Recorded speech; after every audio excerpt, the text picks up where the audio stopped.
De volta com seu jornal O Dia News, com informações de credibilidade para você. Já estou recebendo aqui em nossos estúdios o deputado federal Flávio Nogueira. Seja muito bem-vindo, boa tarde para o senhor. É um prazer contar com sua presença, tá bom? Obrigado, boa tarde. Informando só você de casa que o deputado está sem máscara, porque realmente aqui em nossos estúdios nós temos uma distância de segurança, mais de 2 metros, por isso que os convidados, assim é claro, que se sintam à vontade, podem retirar as máscaras. Deputado, quero começar perguntando para o senhor, porque aproveitando essa nossa última reportagem, falando sobre essa questão do aumento dos combustíveis, o presidente Jair Bolsonaro já anunciou que vai zerar alguns impostos federais na tentativa de abaixar o volume dos combustíveis nas bombas. Sua opinião sobre isso? O presidente também propôs, no caso, que os governadores pudessem também zerar ou abaixar a cota de ICMS. O senhor é a favor? Olha, essa briga entre os entes federativos faz com que aconteça esse tipo de comportamento. Eu acho que não é bom você estar fazendo comparação entre um ente federativo, no caso a União, e os estados. A União arrecada muito, né? O percentual arrecadado do imposto sobre a gasolina por parte da União é pouquíssimo. Ao passo que os estados, eles vivem mais que, quase que exclusivamente, através do ICMS. O ICMS é que paga os professores, é que paga os médicos, os profissionais de saúde, enfim, banca a folha do funcionarismo público estadual, em todo o estado. Aí você querer que os estados possam fazer isso, eu acho que isso é um discurso que fica muito ruim para a presidência da República. Deputado, me diga alguma coisa, alguns assuntos muito interessantes e importantes para a nossa saúde financeira do país começam a ser debatidos lá em Brasília. Eu gostaria também de saber a sua opinião acerca do assunto reforma tributária. É um desejo de todos os brasileiros de que realmente algo seja feito nesse nosso campo fiscal aqui no país, porque realmente é uma constante queixa dos brasileiros a carga tributária paga em nossa rotina, em nosso cotidiano.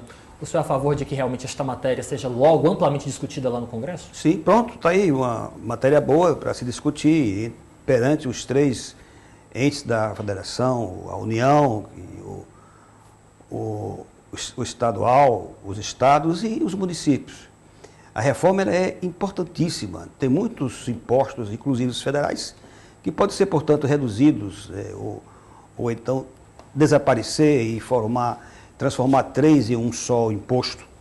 Então, eu acho que essa reforma tributária, como também a reforma administrativa, né, da qual eu faço parte de uma frente e sou responsável por uma mesa sobre o ingresso de novos servidores públicos, né?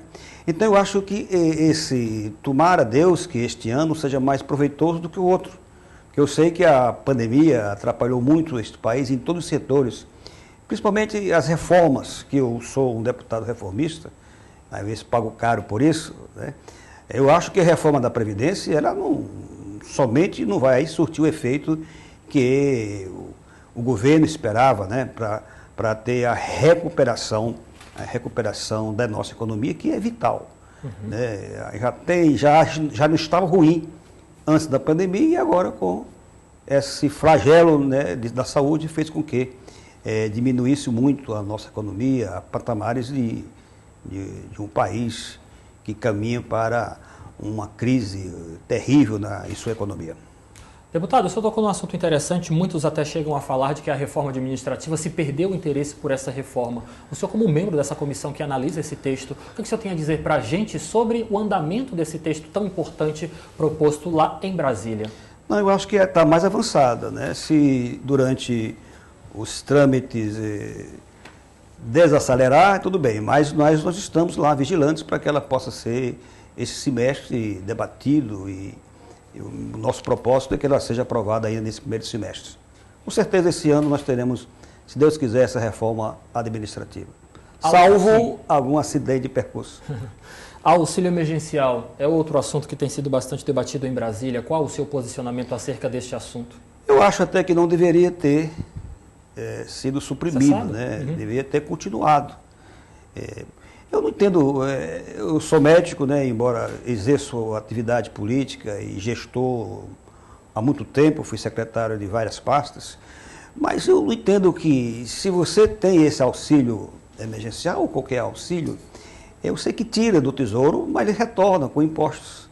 Comércio, né, eu fiquei até impressionado com uma cerâmica, cerâmicas aqui do nosso estado e o volume que elas têm de vendas, né, através de tijolos, através de telhas e outros setores da economia, até mesmo da prestação ali de serviços, alguma coisa que é um serviço importante. Eles me disseram que a ausência, né, desse auxílio emergencial, que não é mais emergencial, ele afetou muito, né, a receita, a entrada de dinheiro nesse comércio, nessas atividades comerciais. Evidentemente isso que aumenta o desemprego.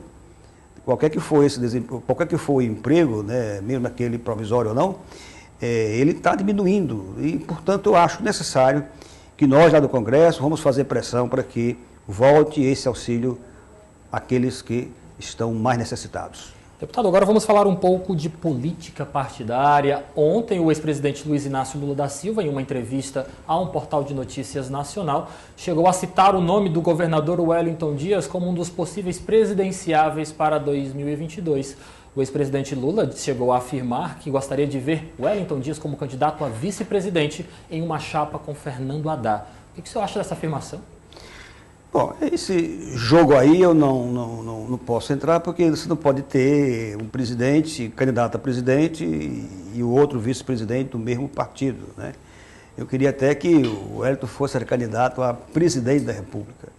Eu acho o Wellington Dias um político muito experiente, tratável, inteligente, né?